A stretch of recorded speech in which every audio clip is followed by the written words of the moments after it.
कहा है कि मैं इस जगत को बनाने वाला होने पर भी अकर्ता ही हूँ, उदासीन की तरह स्थित रहने वाला मुझ परमेश्वर को वे कर्म लिप्त नहीं करते हैं, अर्थात मैं उन कर्मों में लिप्त नहीं होता हूँ। आगे इस संसार की उत्पत्ति का क्रम बतलाया गया है। तपसा चियते ब्रह्मा, तपसा चियते ब्रह्मा ततो नभिजायते अन्नात् प्राणो मनः सत्यम लोकः कर्मसु चामृतम।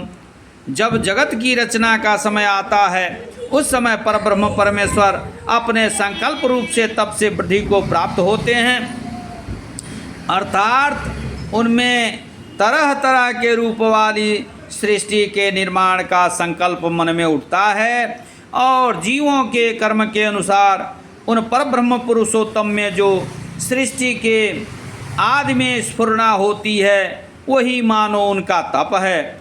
उस स्फुरना के होते ही भगवान जो पहले अत्यंत सूक्ष्म रूप में रहते हैं, अणु से अणु रूप में रहते हैं, वे ही सृष्टिकर्ता ब्रह्मा का रूप धारण करते हैं और ब्रह्मा से सब प्राणियों की उत्पत्ति और वृद्धि करने वाला अन्न उत्पन्न होता है। फिर अन्न से क्रमशः प्राण, मन, कार्य रूप आकाशादि 5 महाभूत समस्त वाणी समस्त प्राणियों के साथ सबकी वाणी और उनके वास स्थान, उनके भिन्न भिन्न कर्म और उन कर्मों से उनका अवश्यम भावी सुख दुख रूप फल, इस प्रकार यह संपूर्ण जगत उत्पन्न होता है।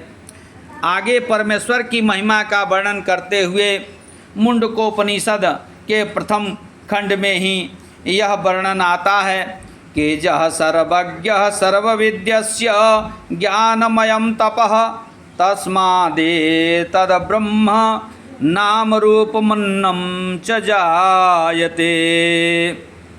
वे संपूर्ण जगत के कारणभूत परम पुरुष परमेश्वर साधारण रूप से और विशेष रूप से भी सबको भली भांति जानते हैं।